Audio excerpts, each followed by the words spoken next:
Assalamualaikum warahmatullahi wabarakatuh. Halo anak-anak hebat, jumpa lagi bersama Bu Irma dalam pembelajaran hari ini.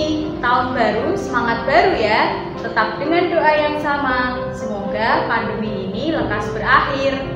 Nah anak-anak, sebelum mulai pelajaran hari ini, mari kita berdoa terlebih dahulu. Berdoa mulai. Berdoa selesai. Bagaimana kabar anak-anak hari ini? Semoga senantiasa diberikan kesehatan ya. Nah, pada pembelajaran yang lalu, anak-anak sudah diterangkan mengenai perpindahan panas secara konveksi. Masih ingatkah anak-anak apa itu perpindahan panas secara konveksi? Ya, perpindahan panas secara konveksi adalah perpindahan panas yang disertai dengan perpindahan zat perantaranya. Contohnya adalah ketika anak-anak merebus air.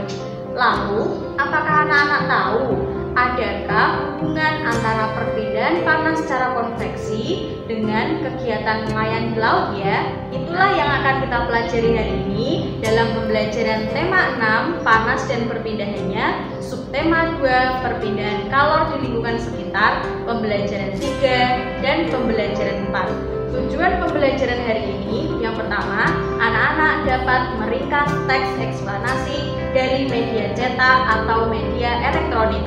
Yang kedua, anak-anak dapat mengetahui hak, kewajiban, dan tanggung jawab sebagai warga masyarakat. Dan yang ketiga, anak-anak dapat mengetahui bentuk-bentuk interaksi sosial serta pengaruhnya terhadap perubahan sosial budaya, ekonomi di lingkungan masyarakat. Sudah siap ya belajar hari ini? Coba anak-anak perhatikan gambar berikut ini. Gambar apakah itu? Ya, itu adalah gambar seorang nelayan yang pulang dari melaut membawa hasil tangkapannya. Lalu, apakah kalian tahu bagaimana ya nelayan itu bisa pergi melaut? Ya, nelayan itu bisa pergi melaut dengan memanfaatkan perpindahan panas secara konveksi yang salah satunya yaitu menyebabkan terjadinya angin darat dan angin laut. Nelayan memanfaatkan angin laut untuk pergi melaut pada malam harinya. Kemudian nelayan memanfaatkan angin darat untuk pulang dari melaut keesokan harinya. Bagaimana? Sudah paham ya anak-anak? Lalu, apakah anak-anak tahu bagaimana ya pengaruh kegiatan nelayan tersebut dengan kehidupan sosial masyarakat? Ya, kegiatan nelayan menangkap ikan di laut adalah salah satu contoh dari interaksi antara nelayan dengan lingkungan di sekitarnya. Nelayan membantu masyarakat untuk dapat mengkonsumsi ikan tanpa perlu menangkap sendiri ke laut. Lalu, bagaimana ya pengaruh kegiatan nelayan tersebut pada kehidupan sosial dan ekonomi nelayan itu sendiri ya? Mari kita cari tahu melalui kegiatan membaca teks yang berjudul Kehidupan Nelayan Pemburu Paus yang ada di Desa Lamalera, Kecamatan Wulandoni, Kabupaten Lembata, Nusa Tenggara Timur. Apa kesimpulan dari bacaan tadi? Ya, kesimpulan dari bacaan tadi adalah masyarakat Desa Lamalera memiliki tradisi unik yaitu berburu paus. Mereka dalam 1 tahun tidak boleh memburu paus lebih dari 15 paus. Dan paus yang diburu pun harus memiliki syarat adalah paus yang tua, tidak boleh paus yang muda. Mereka memburu paus dengan cara mengamati dari bibir pantai dan dari atas bukit. Ketika salah satu di antara mereka sudah melihat paus, mereka lalu berteriak "Baleo!" yang artinya adalah paus. Lalu mereka mengirimkan tim mereka untuk mengamati paus tersebut. Apakah paus itu tua atau paus itu muda? Jika paus itu tua, maka paus itu diburu. Tetapi jika paus itu muda, maka paus itu dilepaskan dan dikembalikan ke habitatnya. Minyak dan juga daging hasil buruan paus tadi akan dibagikan kepada masyarakat di lingkungan sekitar. Apabila masyarakat tidak menginginkan untuk mengkonsumsi daging ikan tersebut, dapat ditukarkan dengan buah ataupun sayuran dari masyarakat pegunungan. Kegiatan barter ini dilaksanakan di Pasar Wulandoni. Wah, ternyata besar sekali ya pengaruh kegiatan melaut bagi para nelayan. Selain untuk memenuhi kebutuhan masyarakat, mereka juga bisa memenuhi kebutuhan hidup mereka sendiri dari uang hasil penjualan ikan.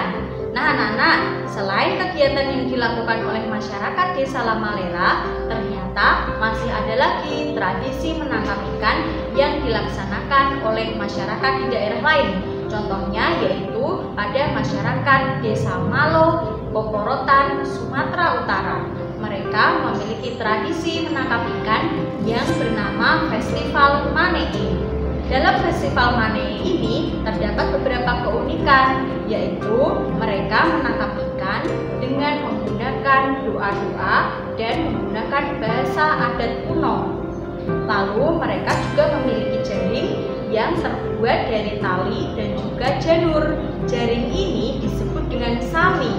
Nah, syaratnya orang yang ingin ikut menangkap ikan tidak boleh memakai pakaian yang berwarna merah, karena pakaian yang berwarna merah itu adalah pantangannya. Nah, itu adalah beberapa contoh tradisi penangkapan ikan yang ada di beberapa daerah di Indonesia. Nah, anak-anak, ternyata para nelayan itu sudah melaksanakan kewajiban mereka untuk mencari ikan dengan kualitas yang baik dan juga sudah menjaga kelestarian laut. Oleh karena itu, para nelayan juga dapat memperoleh haknya. Ternyata, hak dan kewajiban itu diatur dalam Undang-Undang Dasar 1945. Nah, saat ini nanti kita akan mempelajari mengenai pasal-pasal berapa sajakah yang mengatur mengenai kewajiban dan juga hak warga negara Indonesia. Yang pertama, kita akan membahas tentang hak. Hak adalah sesuatu yang didapatkan oleh manusia apabila dia telah melaksanakan kewajibannya. Nah, hak ini diatur dalam beberapa pasal. Yang pertama, pada pasal 27 ayat 1 mengenai kedudukan yang sama di mata hukum. Yang kedua, pada pasal 27 ayat 2 mengenai pekerjaan dan penghidupan yang layak. Berikutnya, pada pasal 30 ayat 1 mengenai warga negara berhak untuk mengikuti bela negara. Nah, yang kedua, kita akan membahas mengenai kewajiban. Kewajiban adalah sesuatu yang harus dilakukan oleh manusia dengan penuh tanggung jawab. Nah, pasal-pasal yang mengatur tentang kewajiban ini yaitu yang pertama ada pasal 23A mengenai kewajiban masyarakat untuk membayar pajak dan retribusi. Berikutnya, pasal 30 ayat 1, warga masyarakat wajib untuk berperan serta dalam usaha bela negara. Dan yang ketiga adalah pasal 27 ayat 1 mengenai warga masyarakat wajib untuk mentaati dan menjunjung tinggi dasar negara. Tahukah anak-anak kemanakah hasil tangkapan ikan itu dibawa oleh para nelayan ya? Ternyata para nelayan membawa ikan hasil tangkapannya ke sebuah tempat yang namanya TPI atau tempat pelelangan ikan.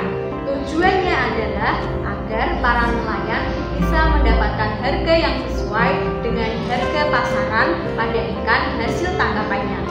Kegiatan pelelangan ikan merupakan salah satu contoh interaksi sosial di masyarakat yang melibatkan antara nelayan, konsumen, dan juga pelelang ikan.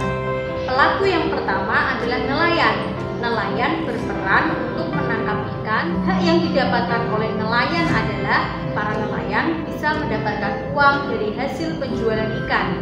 Dan kewajibannya adalah para nelayan harus menangkap ikan dengan kualitas yang baik serta wajib menjaga kelestarian ekosistem laut. Lalu pelaku interaksi sosial yang kedua yaitu pelelang ikan. Pelelang ikan berperan untuk melelang ikan hasil tangkapan para nelayan. Hak dari pelelang yaitu mereka bisa mendapatkan jasa dari hasil pelelangan ikan. Kewajibannya adalah para pelelang ikan wajib untuk memberikan informasi yang tepat dan sesuai mengenai harga ikan di pasaran. Lalu pelaku interaksi sosial yang ketiga yaitu konsumen atau pembeli ikan. Peran konsumen adalah mereka mengkonsumsi barang yang dijual oleh para penjual. Hak dari pembeli atau konsumen adalah mereka bisa mendapatkan ikan dengan kualitas yang baik dan sesuai dengan harganya. Kemudian kewajibannya adalah mereka wajib untuk membayar ikan yang mereka beli. Nah anak-anak, demikianlah belajar kita hari ini. Hari ini kita sudah belajar apa saja ya? Ya, yang pertama bagaimana meringkas teks eksplanasi. Yang kedua, kita sudah mengetahui hak, kewajiban, dan tanggung jawab kita sebagai warga masyarakat. Dan yang ketiga adalah sudah mengetahui bentuk-bentuk interaksi sosial yang terjadi di tempat pelelangan ikan. Semoga pembelajaran hari ini bermanfaat ya. Tetap patuhi protokol kesehatan, memakai masker ketika keluar rumah, mencuci tangan dengan sabun di air yang mengalir, jaga jarak, jangan berkerumun, dan tetap di rumah saja. Sampai jumpa. Wassalamualaikum warahmatullahi wabarakatuh.